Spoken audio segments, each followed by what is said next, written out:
Me gustaría hablar primero de Vicente Leñero en la Academia Mexicana de la Lengua, en donde fue nuestro compañero. Entró él en el 2010 y bueno, pues desgraciadamente en el 2014 dejó de acompañarnos. Él ocupó la silla eh, 28, 28ª, y que había ocupado antes casualmente un muy querido amigo suyo que era Víctor Hugo Rascón Banda, dramaturgo, eh, que trabajaron mucho juntos y se entendían muy bien. Incluso cuando hizo Vicente su discurso para de la academia, a su entrada a la academia, habló de la nueva dramaturgia que representaba en gran manera Víctor Hugo Rascón Banda.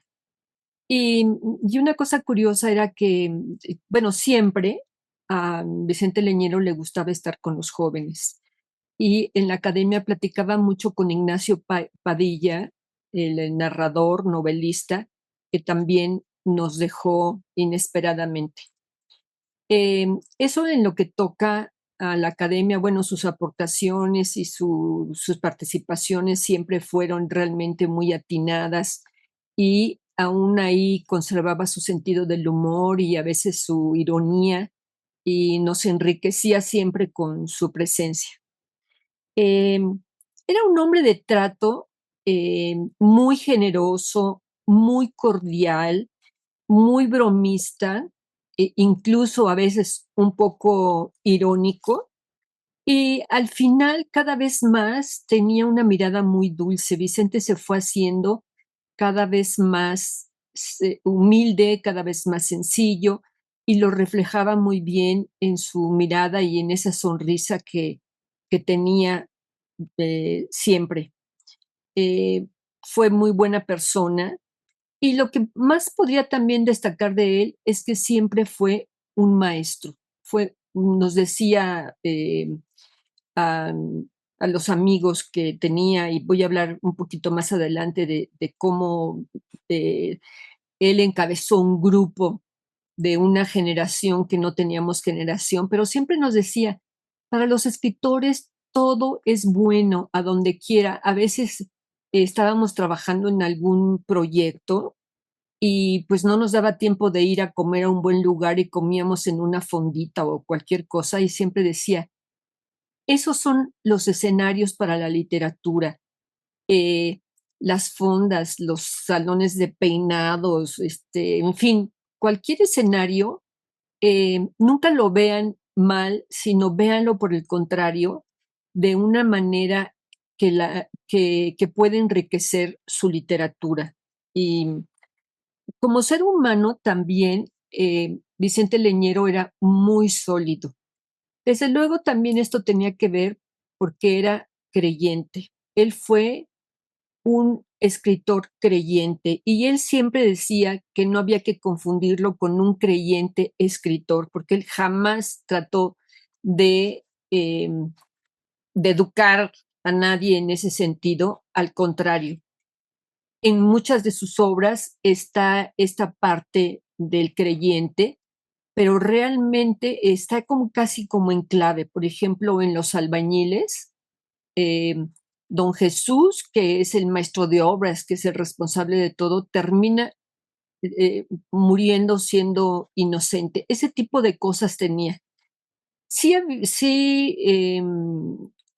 sí había algunas cosas abiertamente, como donde trata este grupo que había en Cuernavaca de Le Mercier, y en Redil de Ovejas habla abiertamente, pero habla abiertamente, pero en el resto de su obra podemos vislumbrar un poco ese espíritu de, de caridad hacia los seres humanos realmente, aunque podía ser tremendo en sus descripciones. Era un hombre también muy ordenado y se veía en todo. Y luego también se veía mucho en sus cuadernos. Siempre tenía un cuaderno a la mano en donde pues, anotaba cosas de lo que estaba haciendo o de lo que sea, o en nuestras pláticas. Anotaba también algunas cosas en su libreta y de veras era impecable. Era también un amante de la verdad, siempre buscaba la verdad y también en su literatura le importaba muchísimo lo mismo que la libertad en todas sus cosas. Luchaba por la libertad. Bueno, ¿cuántas veces trataron de censurar sus obras de teatro? Y él luchó hasta que pudo representarlas totalmente en libertad y ganó para los dramaturgos en ese sentido el que ya no se han vuelto a censurar las obras de teatro. Eso fue para nosotros también pues muy, muy importante. Era sencillo como su lenguaje, esto es muy interesante porque el lenguaje que él tiene en su escritura es realmente un lenguaje sencillo y además como Rulfo, que con un muy buen oído. Cuando hablan los albañiles en su literatura, habla como los albañiles realmente. Cuando habla de los periodistas, habla en ese lenguaje especial de los periodistas y en sus novelas también él pues domina sobre todo los diálogos, pero siempre de una manera sencilla y económica. Eso hacía que su literatura realmente fuera muy fácil de leer. Uno terminaba realmente los libros con una avidez, pues muy bonita, porque quería llegar al final, porque te llevaba de la mano como por una casa de la literatura y de la escritura que era muy airada, muy abierta al sol. Em, También siempre estaba muy preocupado por la forma como escritor. Em, Él, como todos sabemos y ya lo han dicho, pues estudió primero ingeniería y parece que no, pero la ingeniería tuvo algo que ver también con su literatura, porque era, le gustaba armar cosas. Tiene novelas muy sencillas o obras de teatro muy sencillas y sin embargo tiene cosas que mide muy bien. Tiene obras de teatro realistas donde mientras están hablando mientras se cocina una sopa. Y que tiene el tiempo realmente muy marcado ahí de ese realismo en el teatro y también en algunas de sus obras. Pero también buscaba él cómo contar una historia en varias, en varias direcciones. Cambiaba, cambiaba las historias.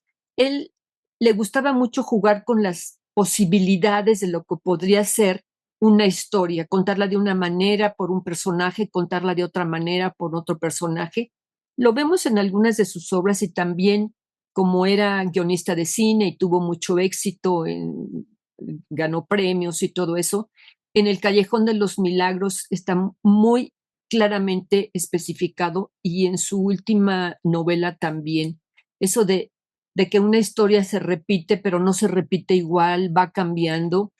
Y pues es muy enriquecedor, como dije, porque nos enseña que la realidad puede irse por diversos caminos y se pueden contradecir o no, pero tenemos varias versiones. ¿Qué es lo que pasa con algo en la vida real? Siempre hay varias versiones de una cosa que sucede, cada quien tiene su propia versión.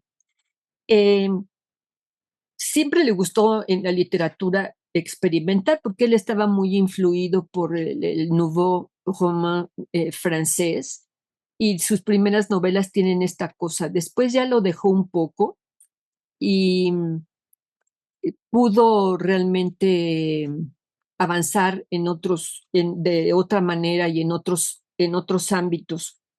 Eh, También podríamos decir que Vicente Leñero fue creador, perdón, de otras realidades en la literatura. Bueno, fue muy prolífico, su bibliografía es muy extensa, tiene varias novelas, tiene varias obras de teatro, tiene eh, no solamente este libro sobre los periodistas, sino realmente escribió un manual para periodistas, aunque no lo firmó.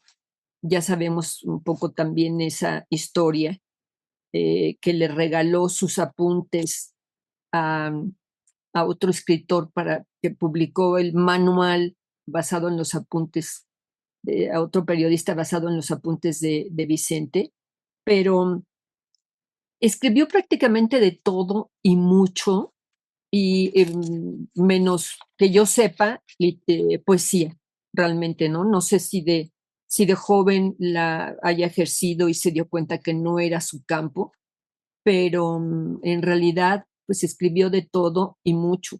Empezó con radionovelas, telenovelas, eh, novelas experimentales, tiene novelas documentales como Asesinato, por ejemplo, ¿no? A la manera, ya sabemos, de Truman Capote, que estaba también él muy interesado en el realismo para esto de Truman Capote.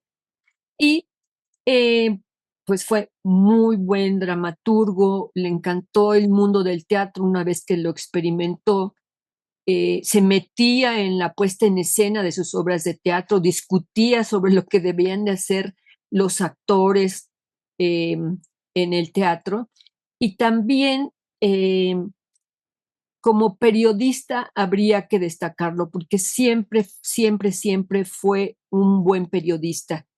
Él decía que los periodistas realmente, o quienes hacían el periodismo realmente, eran eh, los que iban al campo, los que tenían que entrar, los reporteros, los que tenían que entrevistar.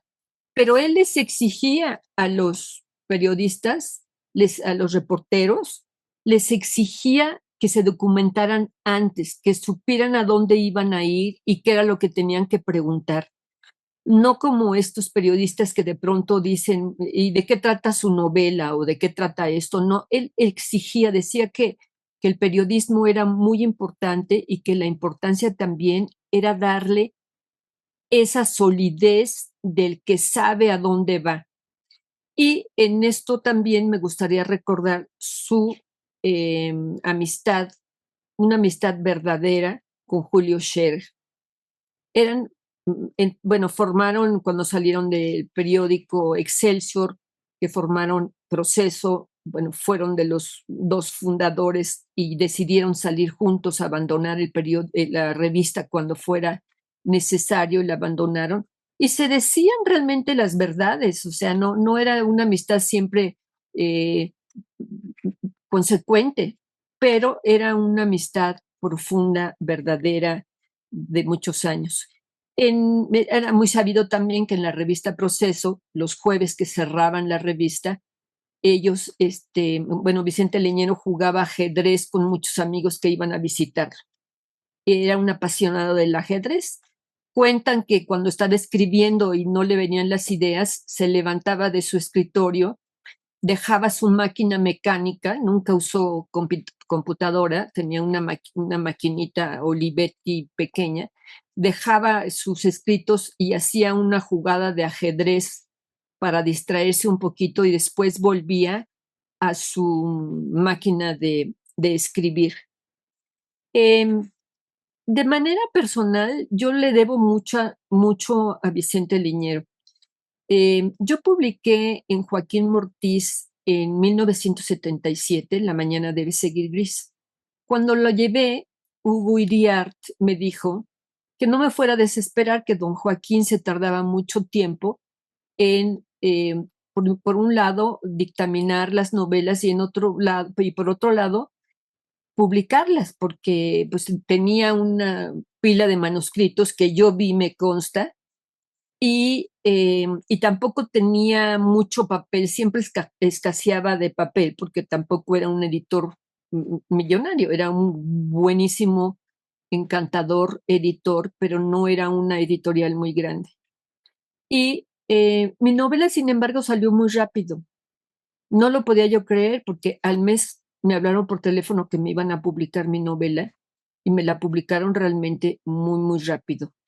Y yo no supe, ni Vicente Leñero me lo dijo hasta mucho tiempo después de tratarlo, que él había hecho el dictamen de esa novela. Yo me sentí profundamente agradecida por el dictamen que había posibilitado la publicación de esa novela muy rápidamente, y por otro lado, por su humildad de no condicionar una amistad sencilla que teníamos con ese tipo de cosas. Era parte de su personalidad.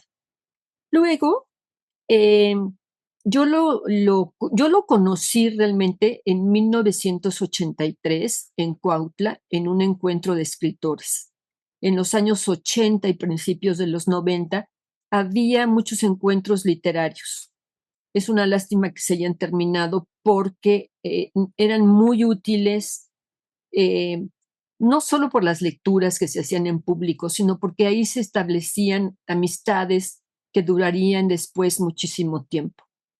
Y a mí me llamó la atención porque Vicente Leñero ya era Vicente Leñero, que se juntara con los jóvenes, éramos muy jóvenes todos, y que nos guiara. Nosotros éramos una generación, estoy hablando de Hernán Lara Zavala, David Martín del Campo, Guillermo Samperio, Bernardo Ruiz, eh, María Luisa Puga, Aline Peterson, en fin, muchísimos, muchísimos, eh, que, que nos guió de alguna manera Vicente con sus observaciones de una manera tranquila, con su manera de ver la literatura, de apasionarse en la literatura y de juntarse con nosotros, porque pues él podría haber tenido, que debe de haber tenido otros grupos, sin embargo iba a comer con nosotros a la bodega, que era un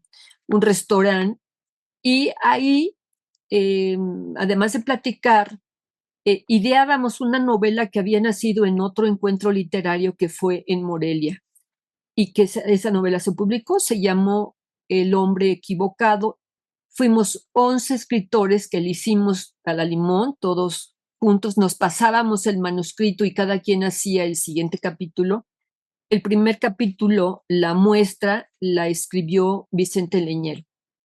Y así eh, jugamos un poco a hacer un libro en común, pero lo que más nos sirvió fue la crítica que hacía Vicente a lo que escribíamos. Cómo decía que había que cuidar precisamente las acotaciones, los diálogos? Decía, no, no, no, ese diálogo es infinito, hay que quitarle las tres partes porque así no se puede escribir. En fin, tenía siempre esta parte de maestro. Y esas reuniones, como digo, se hacían en el restaurante La Bodega y trabajábamos ahí, lo veíamos realmente muy cerca de nosotros. Y sí, él hizo realmente que nosotros hiciéramos pues una amistad, una generación, porque antes de eso cada quien escribía en su casa. Después tuve el privilegio de trabajar con él para una editorial que nos pidió 3 volúmenes de periodismo para Pipsa, que era la distribuidora del papel, sobre todo pues, para los periódicos.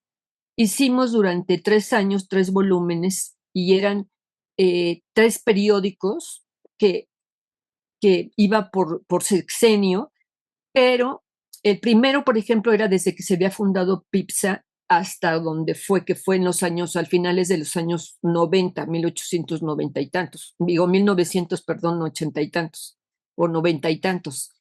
Y también jugamos al periodismo con él sin darnos cuenta, pero al mismo tiempo nos fuimos dando cuenta que él nos estaba enseñando todo el tiempo qué era lo que se debía de hacer y cómo se debería de hacer. Hicimos estos 3 periódicos. El primero fue un diario realmente que eh, levantaba, por así decirlo, toda la información desde la fundación de Pipsa, como dije, hasta de ese año. Y después hicimos las 100 mejores entrevistas, los 100 mejores reportajes. Y pues creo que era otro, en ese momento no me acuerdo de cuál era. En el papel diario de Pizza participaron Gerardo Jaramillo, David Martín del Campo, Felipe Galvez, eh, estaban Alberto Castro y Pablo Moya, el hijo de este fotógrafo que fotografió al Che Guevara, Pablo Moya, que era entonces el diseñador. Y era muy divertido porque en entonces no servía la computadora, no teníamos computadora, y cuando nos juntábamos en la redacción, todo el mundo oía la cúter, porque no cabe aquí esto y no cabe lo otro, y había que arreglar. A veces nos rechazaba lo que habíamos investigado porque le consideraba que no tenía realmente el rigor para, para hacer como las 100 mejores entrevistas o los 100 mejores reportajes, etcétera, etcétera. Y en El hombre equivocado, bueno, participamos 11 escritores, entre los que estaban David Martín del Campo, Guillermo Samperio, Bernardo Ruiz también, Gerardo de la Torre, que era muy amigo suyo porque se veían mucho en relación al cine, al que estaba vinculado Vicente por sus guiones, y eran muy, muy amigos. Entonces, de tal manera que era muy bonito participar de las amistades que traía también a nosotros Vicente Leñero. Estaba Marco Aurelio Carballo, que también nos dejó, Rafael Ramírez Heredia, eh, Joaquín Armando Chacón, Aline Peterson, Hernán Lara, y publicó la novela también Joaquín Mortiz, y Joaquín Hijo fue el editor de esa novela. Eh, eh, Quisiera yo decir, bueno, lo que, para resumir un poco, si me preguntaran cuál era mi novela favorita de Vicente o su libro o el mejor libro de Vicente, es muy difícil desde luego porque tiene novelas magníficas y tiene obras de teatro muy buenas y hay cosas que son inolvidables, pero a mí una de las novelas que más me gusta es La gota de agua porque tiene muchas características de las otras cosas. En primer lugar, me gusta porque es un retrato de sí mismo. Cuando él era pasante de ingeniería que tiene que hacer su servicio social, pues le toca trabajar en una obra y pues era principiante, no tenía el carácter, no tenía la garra para dominar a los trabajadores y los trabajadores más bien lo obligaban a él a hacer cosas, ¿no? Se burlaban un poco de él. Y tiene esa cosa bonita, Leñero, de reírse de sí mismo y de una experiencia que es toda su novela, porque él decía que cuando se hacía literatura, lo que se hacía era una recreación de uno mismo o contar algo de íntimo de uno mismo. Y en esta novela él reúne también eso. Desde luego, su literatura muy simple, en este caso es muy irónica, muy divertida, muy económica y con unos diálogos maravillosos. De Vicente Leñero, pues se podrían decir muchísimas cosas más. Fue pues un hombre encantador, pero además un escritor imperdible. Es imposible para los periodistas querer ser periodistas y no leer los periodistas. Es imposible para un escritor no leer a Vicente Leñero, que es el maestro realmente de la escritura. Él siempre lo hacía con muchísima generosidad y por lo mismo tuvo muchos talleres. Y siempre decía con gracia, no regañaba, sino si estaba alguien atorado, le decía, no, pues apúrale, hay que escribir, tú escribe, ya te vendrá la misma historia, va a depender también de la escritura y vas a ver cómo avanzas. Solo guardo recuerdos realmente muy bonitos de este gran hombre que, siendo creyente, transmitía en la mirada realmente lo que él tenía. No fue un hombre sencillo en su intimidad, no lo creo así, pero fue un hombre que trató de ser mejor cada vez y que nos enriqueció a todos los que lo conocimos. Muchísimas gracias.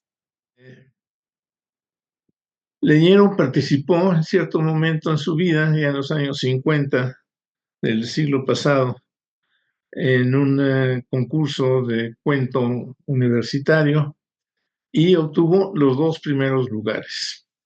Obtuvo los dos primeros lugares y eran miembros del jurado, tanto Juan Rulfo como Juan José Arreola, Enrique González Casanova y otro par de personalidades. Voy a recordar cómo Leñero se incorpora al taller que Juan José Arreola tenía funcionando en su casa.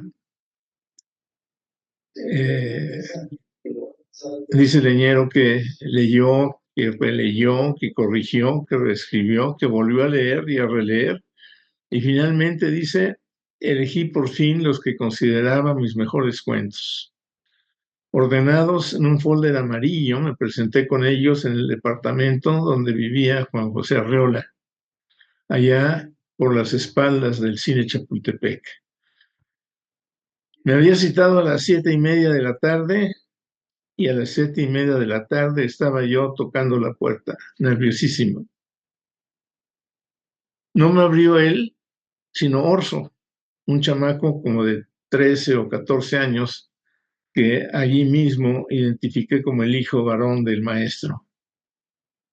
Al rato apareció Fuensanta, diezañera, la menor de las hijas, y un poco más al rato, el propio Arreola, agitando las manos como si las trajera mojadas y ganseando la cabeza de cabello muy chino alborotado.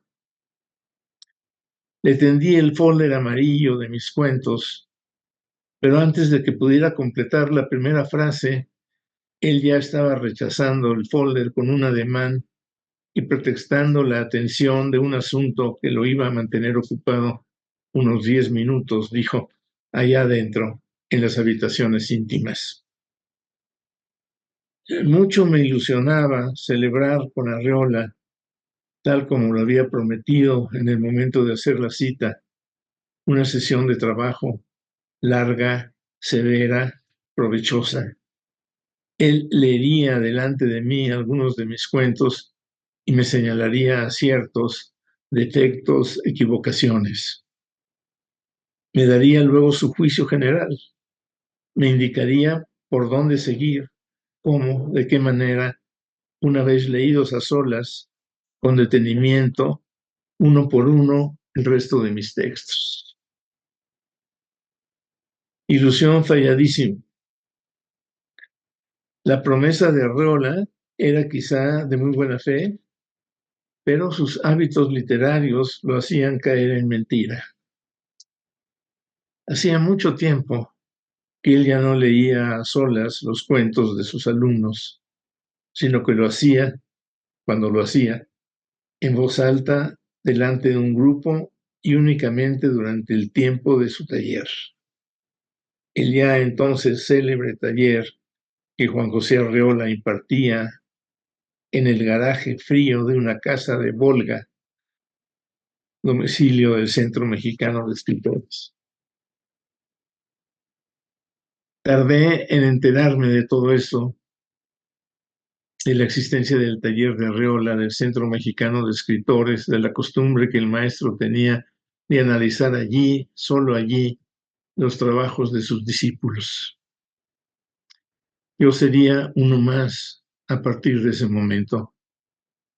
Lo era ya desde que Orso abrió la puerta, se asomó Fuensanta a curiosear como si fuera un chango, y Arreola apareció y desapareció pretextando un asunto urgente allá adentro en las habitaciones íntimas, luego de preguntarme, ¿juega ajedrez?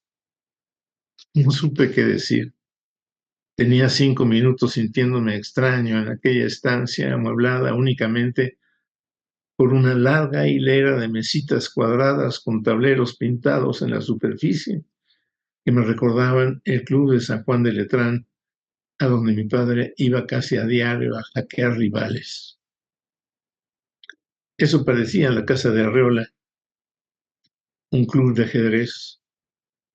Eso era también, a fin de cuentas. ¿Juega? Volvió a preguntar, acomodando las piezas en el tablero más próximo. Un poco, contesté. ¿Qué tan poco? Un poco, regular. Creo que soy medio malo. Dejó de torcer y retorcer su cuello de ganso. Me miró con sus ojillos de duende y sonriendo le dijo a su hija Fuensanta: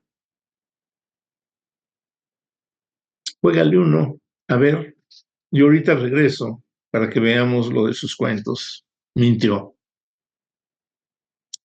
Tanto como si hubiera juzgado mal mi estilo literario, me sentí ofendido en mi amor propio al verme invitado a jugar ajedrez con una niña. Pero la verdad es que tanto Fuensanta como Orso tenían un alto nivel de juego. A Fuensanta le gané con muchas dificultades y con Orso solo conseguí un empate vergonzoso, merced a un jaque continuo. Cuando Arreola regresó a la estancia, no éramos Fuensanta, Orso y yo los únicos ocupantes, sino además el enorme caudal de amigos, de alumnos que todas las semanas, ese día, todas las semanas, se llegaban a casa del maestro a visitarlo, a conversar literatura, a recitar López Velarde, a jugar ajedrez. Estaban allí Homero Arigis, Eduardo Lizalde, Luis Antonio Camargo, Miguel González Avelar. También iban José de la Colina, José Emilio Pacheco, Beatriz Espejo, Fernando del Paso, Juan Martínez, la bellísima Fanny. Las tertulias se completaban otro día de la semana en el taller de Volga. Tita Valencia, Carmen Rosenzweig, Elisa de Llerena y muchos más que se perdieron en el camino como si fueran erratas. Allí aprendimos a escribir, a fuerzas de escribir, oyéndonos en Arreola y aprendiendo de Arreola. Una noche, al echarme a caminar con él por la calle Volga, rumbo al Paseo de la Reforma, me dijo, deteniéndose un segundo a media cuadra: ¿sabe qué necesita para convertirse en escritor, leñero? Pensé que Arreola me iba a confiar al fin la clave mágica de la literatura. ¿Qué? Quitarse el segundo apellido. No se puede ser escritor firmando Leñero Otero. Es una versión horrible, me dijo. Me fui pensando, Arreola está loco. Pero cuando publiqué mi primer libro, suprimí para siempre el apellido materno. El libro fue editado por Yus. Reunía algunos de los cuentos guardados en aquel folder amarillo y otros que escribí durante el taller de Arreola. No era un buen libro, pero era el primero, el de las ilusiones, el de los entusiasmos, el de las ansias de llegar a ser escritor por encima de todo. Cuentista, pensaba yo. 30 años después, ahora, a veces, de pronto, un día, me siento a la máquina para intentar escribir un cuento y las horas se me van frente a las teclas sin lograr concluir la primera cuartilla. La extraigo de golpe, castigando el rodillo, la destruyo empuñando la mano con odio, la olvido para siempre tirándola al cesto de la basura. Ya no sé, ya no puedo, ya olvidé cómo se escribe un cuento. Esa es la forma en que Vicente Leñero recuerda su primer contacto con Juan José Arreola. Leeré un texto que he titulado Censura teatral en coliseos novohispanos. Hace poco más de un año leí aquí un texto referente en general a la censura teatral de época virreinal. Lo he reelaborado ahora con el propósito de ofrecerlo como homenaje personal a la memoria de un ilustre colega de esta academia, Vicente Leñero, distinguido narrador dramaturgo y periodista, quien sabiamente supo armonizar estos menesteres con su profesión de ingeniero civil, sirviéndose de la palabra escrita, como él decía. Me referiré ahora a la mencionada censura, un tema que interesó a Vicente Leñero, pues su obra y él mismo se vieron afectados por su aplicación. Dicha censura ha tenido un largo historial en nuestra dramaturgia, pues en Nueva España se dio desde fines del siglo XVI y sobre todo a lo largo del XVIII. A este periodo aludiré enseguida, pero acotado al teatro escenificado en coliseos, no al teatro evangelizador, ni al de calle, ni al ofrecido en colegios y en conventos, que también eran afectados por la censura, aunque en grado menor que el representado en coliseos. Este ofrecía temas relativos a la íntima cotidianidad de gente sencilla, como la que solía asistir a los coliseos, atraída mayormente por la música, bailes y cantos que solían acompañar una escenificación.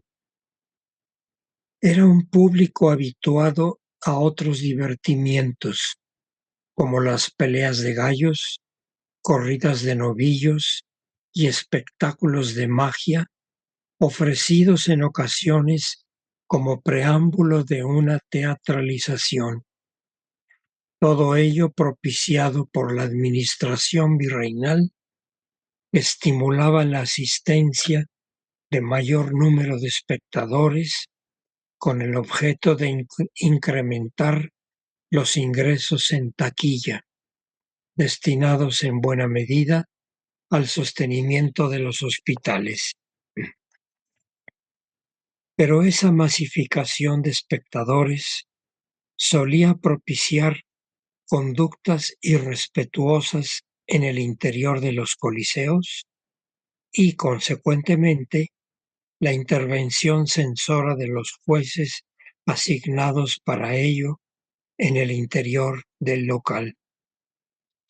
Así, se cuidaban aspectos ajenos a la dramaturgia en sí misma, o bien facetas triviales suyas, como el hecho de que un personaje que se mostraba en el interior de una casa no debía llevar sombrero puesto, o el caso de que un personaje de la obra no pidiera disculpas al público por faltas escénicas en que hubiera incurrido para no caer en lo contrario a la ilusión, como decía un reglamento teatral.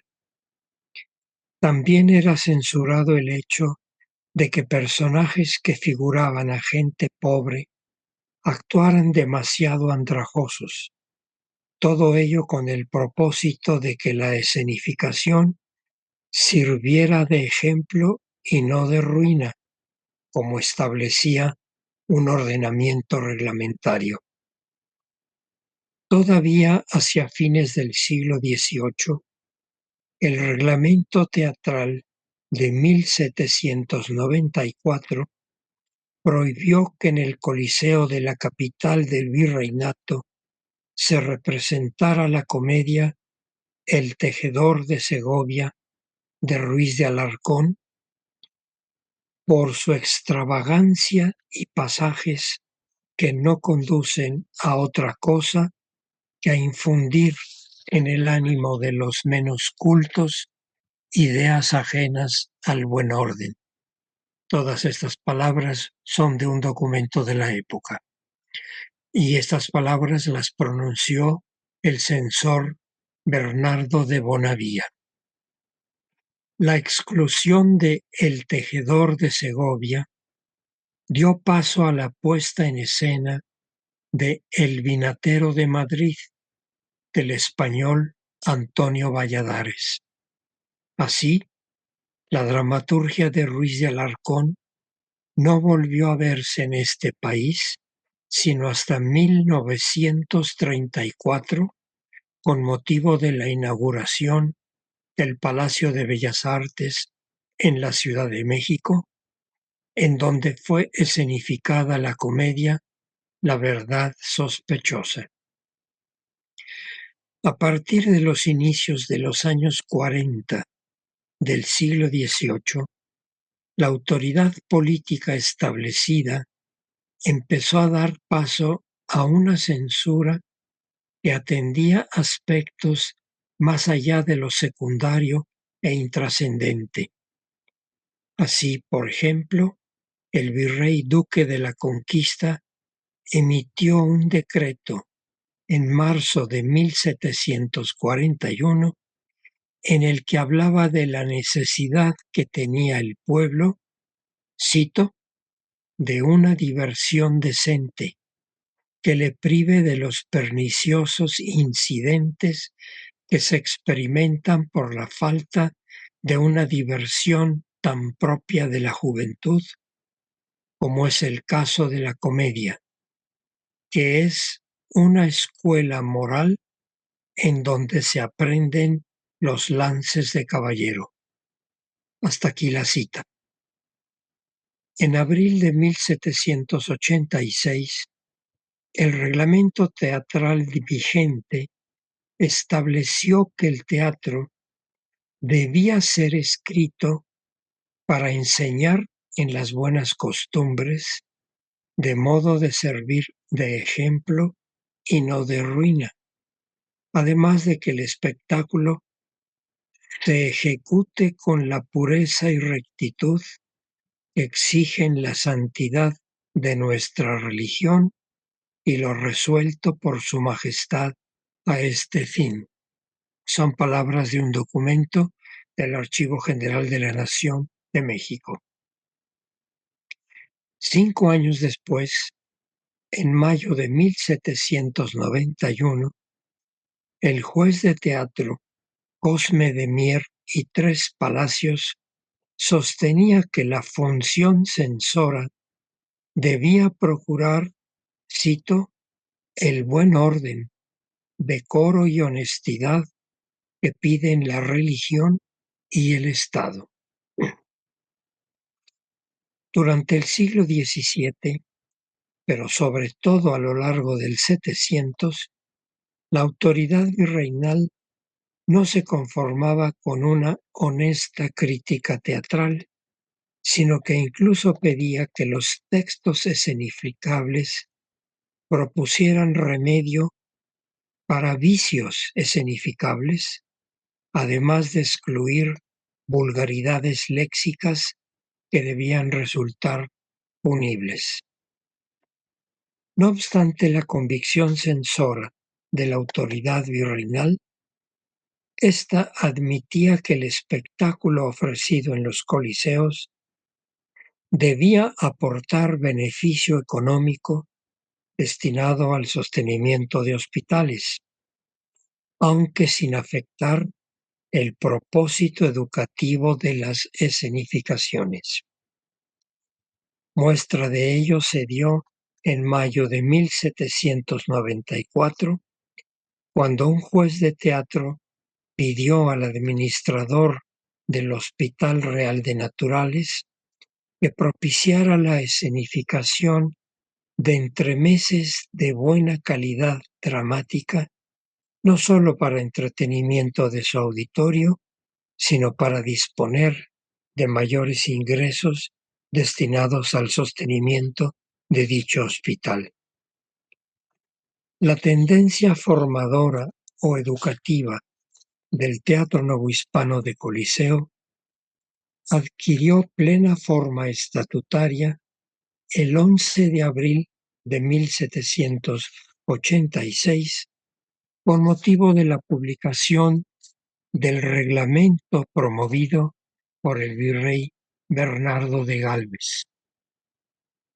Las directrices registradas allí lograron imponerse al parecer con el tácito consentimiento de la mayoría de los dramaturgos residentes en el virreinato, pues hasta ahora no ha sido vista prueba documental que contradiga ese reglamento.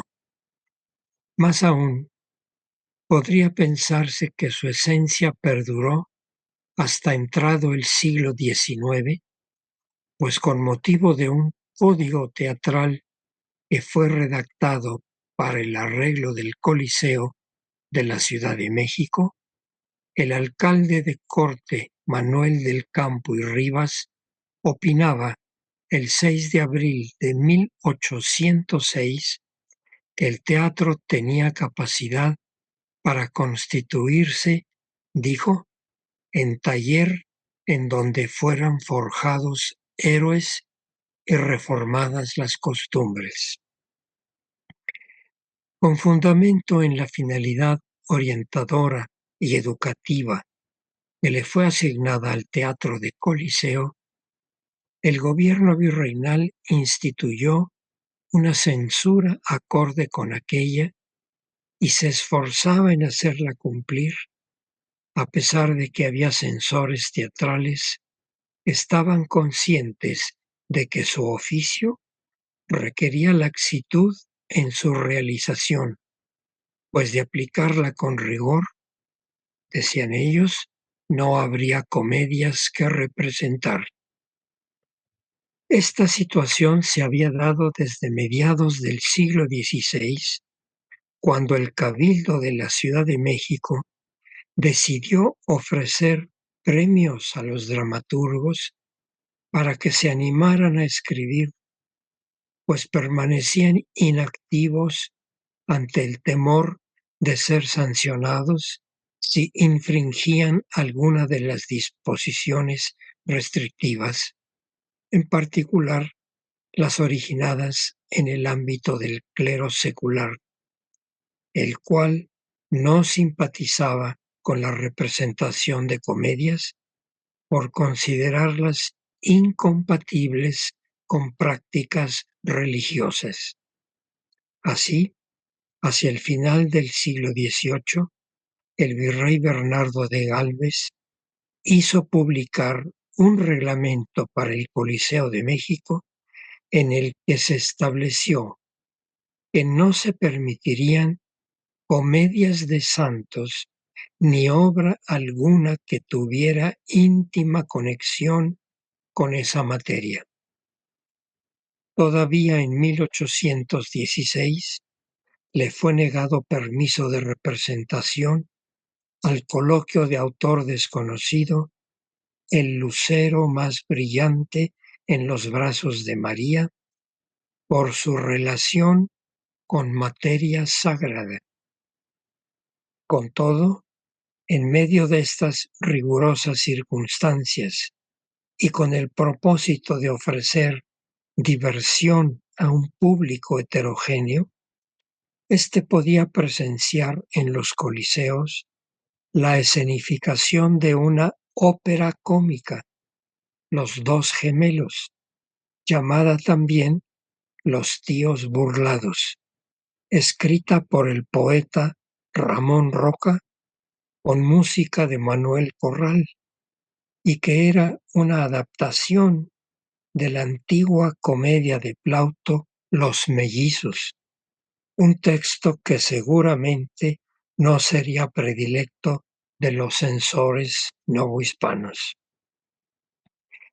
Una muestra reveladora del criterio censor aplicado en los coliseos durante el último decenio del siglo XVIII la ofrece el adjudicado en el caso de la pieza titulada México revelado, de autor desconocido.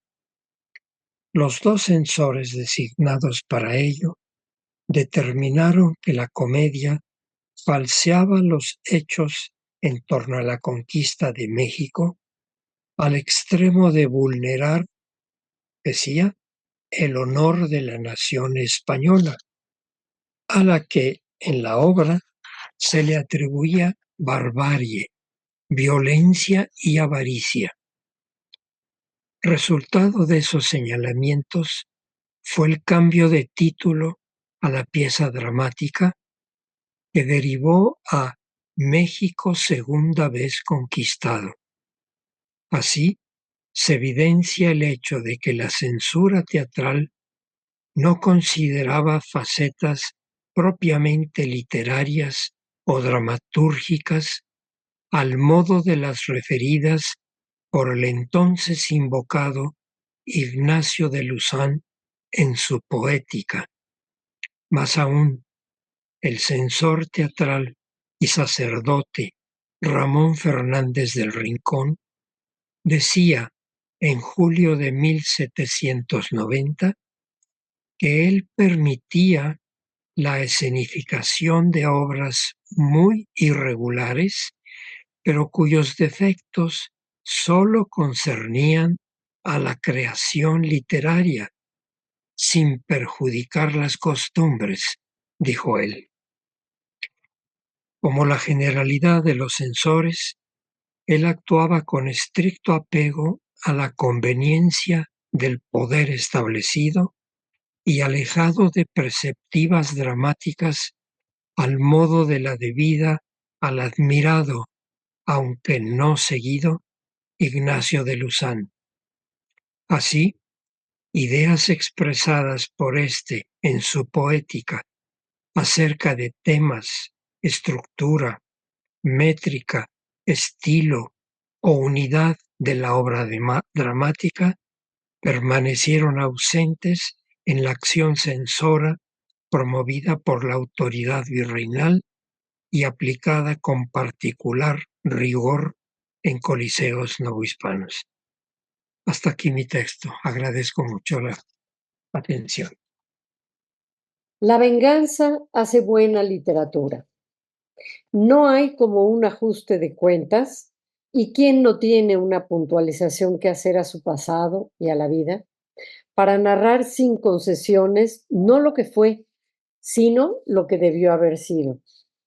Sufrimos para narrar nuestras penalidades, dice Homero, y en el camino corregimos los errores que comete la vida.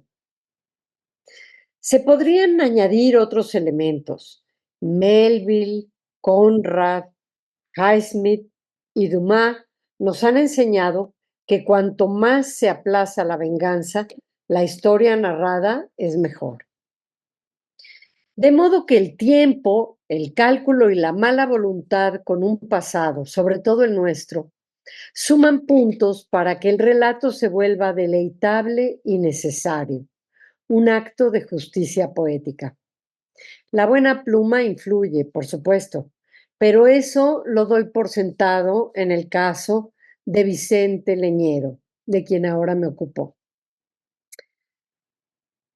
Mientras escribo esto, me digo que en cierta forma lo estoy haciendo para mí.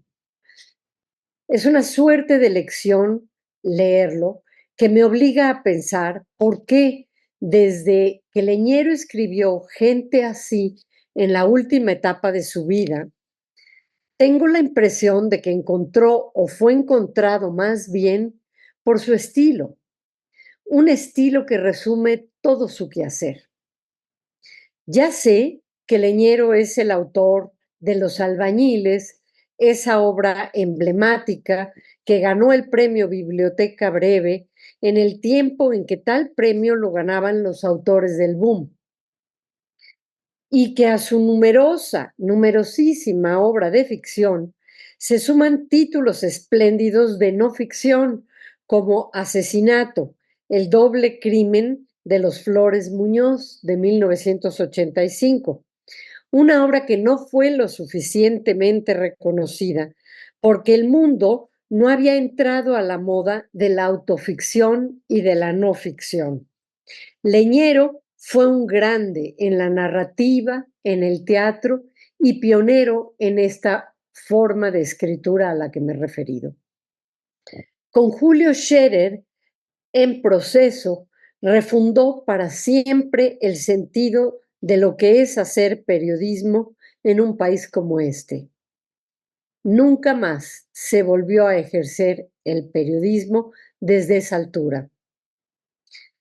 Y es uno de los mejores, por no decir el último mohicano, del guionismo a la antigua, es decir, el autor de un guión escrito por un sujeto a dos manos y no por un coro griego en que el empresario, el productor, el director, el camarógrafo, los mecenas, los actores y hasta un grupo de voyeurs intervienen en lo que muchas veces acaba siendo un diálogo de sordos. El Callejón de los Milagros es un guión maestro, una de las mejores pruebas de que una novela puede trasladarse al cine y convertirse en una obra distinta, autónoma y perfecta. Leñero es dramaturgo y es un gran cronista, pero el autor que me importa a mí es el que se ha decidido por escribir historias basadas en casos reales en las que fusionó las herramientas del periodismo, el ensayo y la ficción. Él lo llamó autoperiodismo. Lo hizo quizá para defender este último espacio irrenunciable en que al situar el yo como sujeto protagónico puede faltar al sacrosanto deber de consignar por encima de todo y ante todo el hecho tal y como ocurrió. Aunque desconfío y al mismo tiempo me fascino con las nomenclaturas, el término me gusta porque al incluir la autobiografía, el autor habla de la conciliación ineludible entre realidad y ficción de quien documenta. Ya en Gente así, Leñero hacía referencia a varios acontecimientos reales en el imaginario popular, cuyo desenlace inesperado se volvía perfectamente posible gracias a la maestría de lo narrado. La existencia de una supuesta novela inédita de Juan Rulfo, de título La Cordillera, en el que develaba las causas de su misterio, o un encuentro ajedrecístico que fue muy sonado y al que acudieron, entre otros, parece increíble, los ya fallecidos y muy entrañables Luis Ignacio Helguera, Daniel Sada y Marcel Cisniega. En ese relato excepcional de título La apertura Topalov, se perpetuaba la venganza de un campeón de ajedrez, Vasilij Topalov, antes alumno de Leñero, a quien el escritor había hecho trizas en uno de los talleres literarios que impartía. El tema del maestro que destroza reputaciones y debe luego pagar por ello, aparecía de distintos modos como una inescapable carga del oficio de quien por ayudar al aspirante a escritor se convierte sin remedio en su verdugo. Sus relatos, afincados en lo que se llama dato duro, terminaban con algo fantástico, producto de la pura invención. Hechos que gracias a la depurada técnica y a la naturalidad de los diálogos se volvían más reales que lo real y traicionaban al periodismo por fidelidad a la literatura.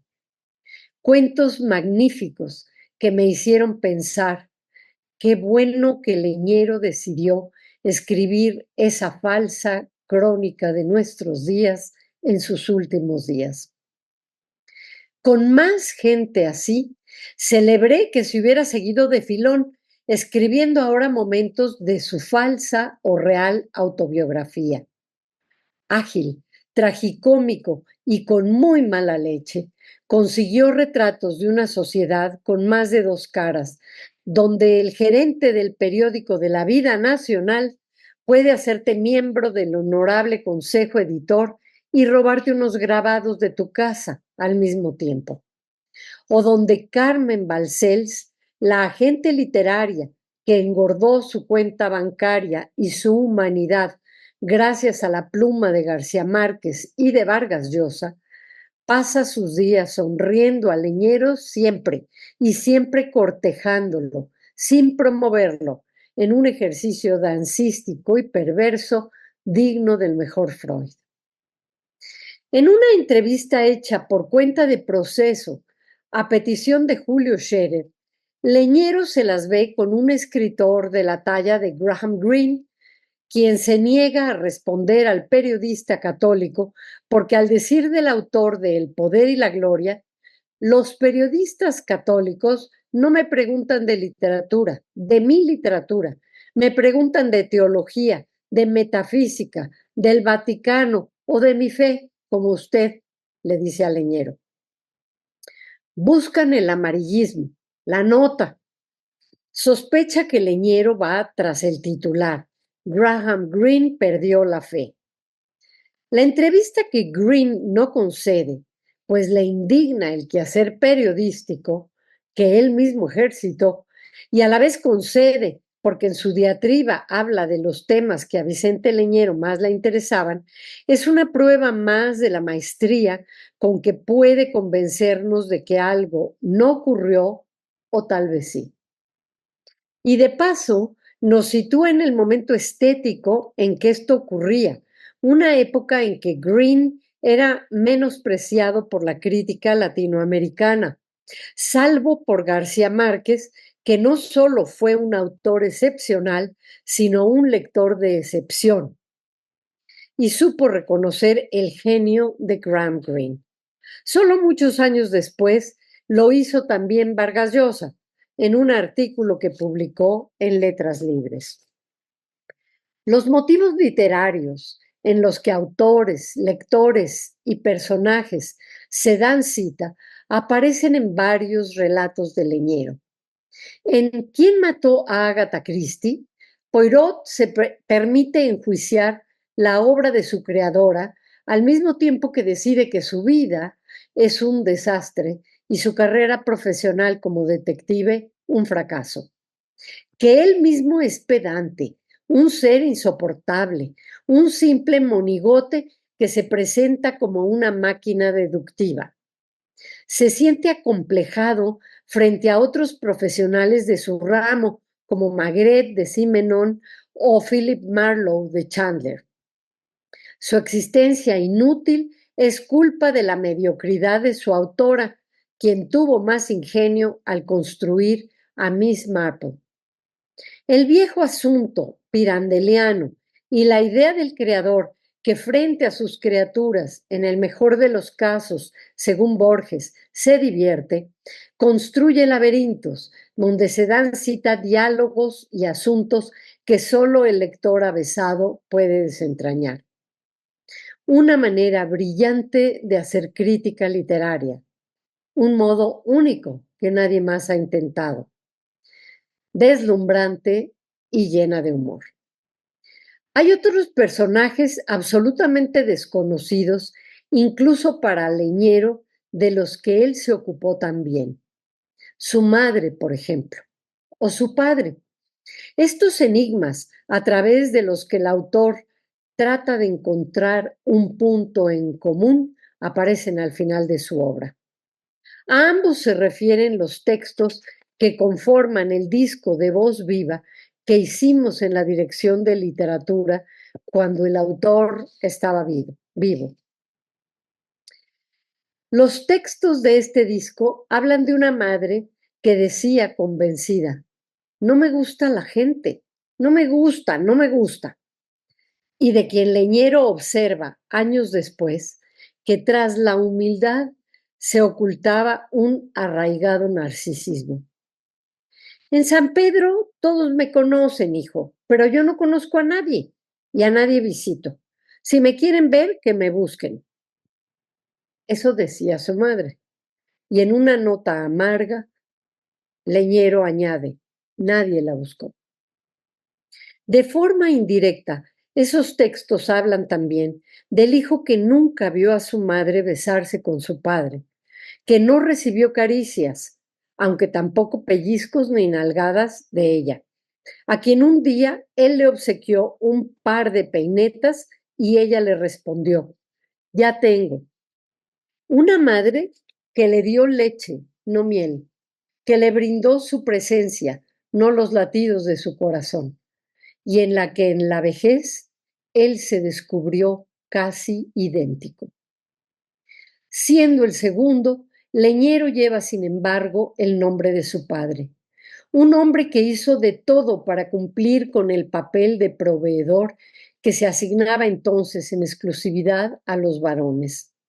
Comerciante de profesión, compró y vendió de todo. Para muestra, un botón. Cuando era casi un niño, en tiempos de la Revolución, compró una recua de mulas cargadas con leña y cruzó el monte desde Toluca hasta la Ciudad de México, topándose con carrancistas y zapatistas que le pedían una mula o dos para dejarlo cruzar. De las 15 mulas con que salió, llegó solo con 2, las suficientes como para hacer feliz a la madre del leñero y cubrir la provisión del mes en una casa en la que, como en otras, todo escaseaba. Ajedrecista notable y lector, ese padre fue también el proveedor de algunas lecturas y quizá con ellas de una vocación. Desde que Tom Wood inventó aquello de la no ficción, como si tal cosa fuera posible, convenció con más o menos éxito a muchos de que de verdad es posible separar espacios, géneros, hablar de una memoria no construida, creer en las identidades fijas. Pero en una época nómada como la nuestra, me parece que es ahí donde radica, tema que hay que explorar en otra ocasión, el centro de un debate iniciado por Leñero. Me gusta que un periodista que cree en las diferencias tajantes entre un género y otro haya escrito tantos volúmenes de ambos. Me alegra que un novelista haya acudido a las técnicas periodísticas para hacer de la realidad un mundo audazmente imaginativo y perfectamente posible. Porque a través del ocultamiento de métodos urdidos a lo largo de una vida destinada a la literatura, Leñero demuestra no solo que la gente es así, sino que gracias a su pluma prolífica y a su ojo agudísimo, espero a la justicia de sus lectores también, que ojalá sean más y más numerosos, descubre que la gente no solo es así, fue así, sino que sigue siendo así. Muchas gracias.